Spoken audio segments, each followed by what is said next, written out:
Mister beast তার ভিডিওতে কত কোটি টাকা খরচ করেন আর তার মাসিক ইনকামে বা কত কোটি টাকা। এছাড়া মিস্টার বিস্টের কতজন ক্যামেরাম্যান রয়েছে, তাদের কি বা মিস্টার বিস্ট কত কোটি টাকা বেতন দিয়ে থাকে। মিস্টার বিস্টের ক্যামেরাম্যানের এক একজনের বেতন শুনলে আপনার চোখ কপালে উঠে যাবে। আজকের ভিডিওতে মিস্টার বিস্ট সম্পর্কে এমন কিছু ফ্যাক্ট জানবেন যেগুলো আপনারা আগে জানতেন না। বন্ধুরা, মিস্টার বিস্টের ভিডিওতে যারাই এসেছে তারাই কোটিপতি হয়ে বাড়ি চলে গিয়েছে। বন্ধুরা, ইউটিউব চালায় আর মিস্টার বিস্টকে চিনে না এমন মানুষ খুঁজেই পাওয়া যাবে না। বন্ধুরা, শখের বশে খোলা ইউটিউব চ্যানেল থেকে মিস্টার বিস্ট কয়েক কোটি টাকা আয় করে থাকে। কয়েক কোটি টাকা বললে ভুল হবে, কয়েক হাজার কোটি টাকা আয় করে থাকেন। তিনি শুধু আয় করেন না, প্রত্যেকটা ভিডিওর পিছনে তিনি কোটি কোটি টাকা খরচও করে থাকেন। আপনি যদি তার ভিডিও দেখে থাকেন তাহলে দেখবেন মিস্টার বিস্ট বিভিন্ন দেশ থেকে মানুষ নিয়ে আসে ভিডিও তৈরি করার জন্য, আর এটাই তার পুরো পৃথিবীতে পরিচিত হওয়ার অন্যতম একটি রহস্য। এ সকল মানুষদের তিনি তার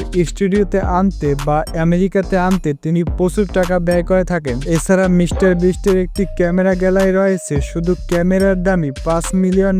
এছাড়া রয়েছে বিশ্বের সব থেকে প্রফেশনাল লেভেলের ক্যামেরা স্কোয়াড, যারা বিভিন্ন অ্যাঙ্গেল থেকে পারফেক্ট শট নিয়ে মিস্টার বিস্টের ভিডিওটিকে ইন্টারেস্টিং করে তোলে। আর মিস্টার বিস্টের একটা ভিডিও এডিট করতে কয়েক মাস লেগে যায়। এবার আসা যাক মিস্টার বিস্ট তার ক্যামেরাম্যানদের কত টাকা বেতন দেয়। মিস্টার বিস্ট একটি ইন্টারভিউ বলেন তিনি একটি থাম্বনেল বানাতে $15,000 থেকে $20,000 খরচ করেন, বাংলা টাকায় 25 থেকে 30 লক্ষ টাকা। আমরা সারা জীবনে ইউটিউব থেকে যা আয় করতে পারি না সেটা মিস্টার বিস্ট একটা থাম্বনেলের পিছনে ব্যয় করে ফেলে। এছাড়া মিস্টার বিস্টের টিমে যারা কাজ করে থাকে সে সকল মেম্বারদের মিস্টার বিস্ট অনেক টাকা বেতন দিয়ে থাকে। মিস্টার বিস্টের টিমে কাজ করা অন্যতম একজন ব্যক্তি হলো চ্যান্ডেলার। অন ক্যামেরা এবং ক্যামেরার বাইরে তিনি অনেক বেশি পরিশ্রম করে থাকে। সূত্র বলছে তার মাসিক বেতন $15,000 থেকে $20,000, যেটা বাংলা টাকায় মোটামুটি 20 লক্ষ টাকা। এরপরে রয়েছে মিস্টার বিস্টের ক্লোজ টিম মেম্বার ক্রিস, যাকে মিস্টার বিস্ট মাসে $18,000 দিয়ে থাকে,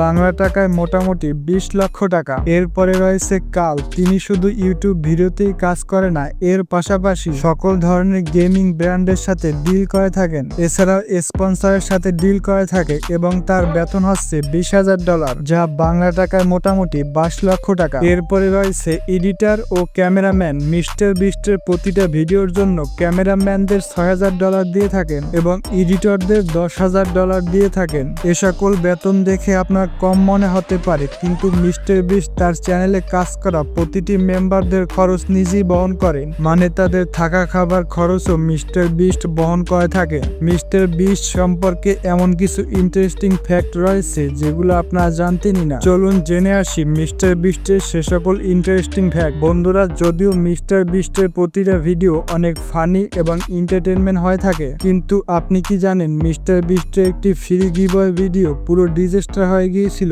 এবং মিস্টার বিস্ট সেই ভিডিওটাকে ক্যান্সেল করে দিয়েছিল। 2022 সালে মিস্টার বিস্ট একটি লোকাল স্টোরে গিয়েছিল এবং ম্যানেজমেন্টকে বলেছিল সে কালকে আসবে এবং সেই দিন যত কাস্টমার আসবে তাদের সব বিল দিয়ে দেবে মিস্টার বিস্ট, মানে আগামী দিন যত কাস্টমার তাদের শপে আসবে সে সবকিছু ফ্রিতে কিনতে পারবে। ওই স্টোরের কর্মচারীরা এই কথাটি শুনে এতটা পরিমাণ এক্সাইটেড হয়ে গিয়েছিল যে তারা তাদের বন্ধু এবং ফ্যামিলি মেম্বারদের এই কথাটি জানিয়ে দিয়েছিল। সে বলে দিয়েছিল যদি তারা মিস্টার বিস্টকে সাবস্ক্রাইব করে তাহলে সবকিছু ফ্রিতে কিনতে পারবে। এই কথাটি পুরো এলাকায় আগুনের মতো ছড়িয়ে পড়ে। পরবর্তী দিন যখন দোকান খোলা হয় তখন পুরো এলাকার মানুষ দোকানের সামনে এসে ভিড় করতে থাকে। এই ইভেন্ট এবং পুরো ভিডিওটি ডিজাস্টার হয়ে গিয়েছিল। এটা শোনার পর মিস্টার বিস্ট ভিডিওটি ক্যান্সেল করে দেয় এবং তিনি সেই দোকানে যায়নি। প্রত্যেক ব্যক্তি তার টলি ভর্তি করে ফেলেছিল। পরবর্তীতে দোকানদাররা তাদের বলে সিকিউরিটি রিজনের কারণে মিস্টার বিস্ট তাদের শপে আসতে পারেনি। এই খবরটি শোনার পর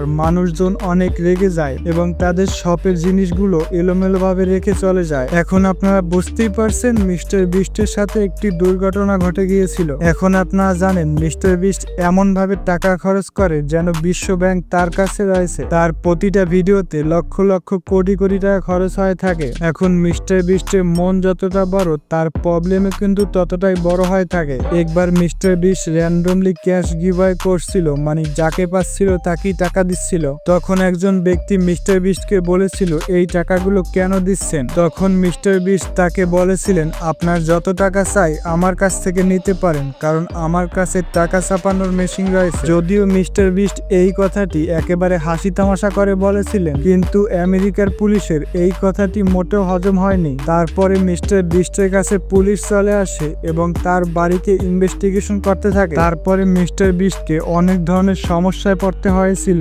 তারপরে মিস্টার বিস্ট একটি ভিডিও করেছিল। সেই ভিডিওতে মিস্টার বিস্ট বলেছিল যে সেটি একটি মজা ছিল। বিষয়টা এমন হয়ে গিয়েছিল, আপনি যদি ফেমাস ব্যক্তি হয়ে যান তাহলে আপনাকে সব কথা ভেবেচিন্তে বলতে হবে, কারণ আপনার একটা কথাতেই অনেক কিছু ঘটে যেতে পারে। বন্ধুরা, 2018 সালে যখন মিস্টার বিস্ট তার ইউটিউব ক্যারিয়ার শুরু করেছিল তখন তার সাথে এমন একটি ঘটনা ঘটে গিয়েছিল যেটা তার পুরো ক্যারিয়ারকে ধ্বংস করতে পারত।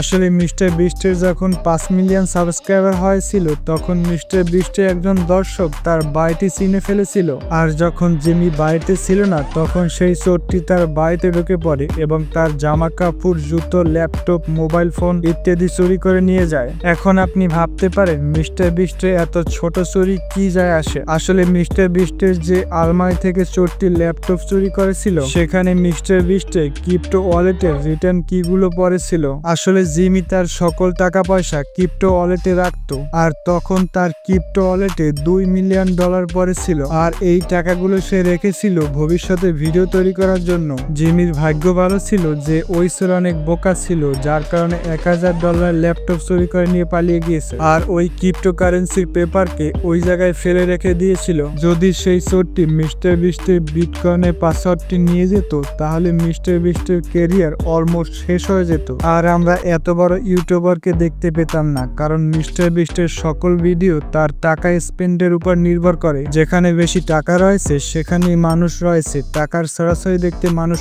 অনেক বেশি পছন্দ করে। বন্ধুরা, আপনারা ওশিয়ান গেট সাবমেরিন সম্পর্কে তো জানেনই। টাইটানিক জাহাজের ধ্বংসাবশেষ দেখার জন্য ওশিয়ান গেট সাবমেরিন পানির নিচে গিয়েছিল। সেখানে পাকিস্তানের বিলিয়নার ও তার ছেলে সামিউল, তারা 2 জন সহ মোট 5 জন এই দুর্ঘটনায় মারা গিয়েছিল। কিন্তু আপনি হয়তো বিশ্বাস করতে চাইবেন না যে মিস্টার বিস্ট এদের মধ্যে একজন হতে পারত। আপনাদের শুনতে অবাক লাগলেও যখন এই দুর্ঘটনাটি ঘটেছিল তখন মিস্টার বিস্ট একটি পোস্টে বলেছিল যে ওশিয়ান গেট কোম্পানি টাইটানিক জাহাজ দেখতে যাওয়ার জন্য মিস্টার বিস্টকে ইনভাইট করেছিল, কিন্তু তখন মিস্টার বিস্ট টাইটানিক জাহাজকে দেখতে যেতে চেয়েছিল না। তখন মিস্টার বিস্ট বলেছিল এটা অনেক স্ক্যারি ব্যাপার। একবার কল্পনা করে দেখেন যদি মিস্টার বিস্ট এই ইনভাইটেশনকে গ্রহণ করত তাহলে মিস্টার বিস্টের সাথে কি হতে পারত। কিন্তু এখানে বলতে হবে মিস্টার বিস্টের ভাগ্য অনেক ভালো, যার কারণে তিনি এই ইনভাইটেশনকে গ্রহণ করেননি। আপনারা হয়তো জানেন না মিস্টার বিস্টের একটি ভিডিওতে সে নিজেকে এমন চ্যালেঞ্জ করেছিল যার জন্য তার মৃত্যু পর্যন্ত হতে পারত। আসলে 2018 সালে মিস্টার বিস্ট 24 ঘন্টা পানির নিচে থাকার চ্যালেঞ্জ করেছিল। সে পানির নিচে অনেকক্ষণ ধরে ছিল এবং একটি পাইপের মাধ্যমে শ্বাস নিচ্ছিল। যদিও তার ইচ্ছে ছিল তিনি 24 ঘন্টা পানির নিচে থাকবেন, কিন্তু 8 ঘন্টা থাকার পর তার শরীরের অবস্থা আস্তে আস্তে খারাপ হতে থাকে। এরপরে কয়েক ঘন্টা থাকার পর মিস্টার বিস্ট বাইরে চলে আসে। এই চ্যালেঞ্জটি গিভ আপ করা তার অন্যতম একটি গুরুত্বপূর্ণ ডিসিশন ছিল, কারণ এই চ্যালেঞ্জটি গিভ আপ না করলে তার মৃত্যু পর্যন্ত হতে পারত। আসলে মিস্টার বিস্ট যে বক্সের ভিতরে ছিল সেখানে শ্বাস নিচ্ছিল এবং শ্বাস ছাড়ছিল, যার ফলে সেখানে কার্বন ডাই অক্সাইডের পরিমাণ অনেক বেড়ে গিয়েছিল। আর সেখানে প্রপার অক্সিজেন না পাওয়ার কারণে তার ব্রেন ড্যামেজ পর্যন্ত হতে পারত। কিন্তু লাকিলি মিস্টার বিস্ট সেখান থেকে গিভ আপ করে দেয়। তো যাই হোক বন্ধুরা, আজকে এই পর্যন্তই ছিল। ভিডিওটি ভালো লাগলে বেশি বেশি শেয়ার করেন, চ্যানেল নতুন সাবস্ক্রাইব করে ফেলেন। Bye bye.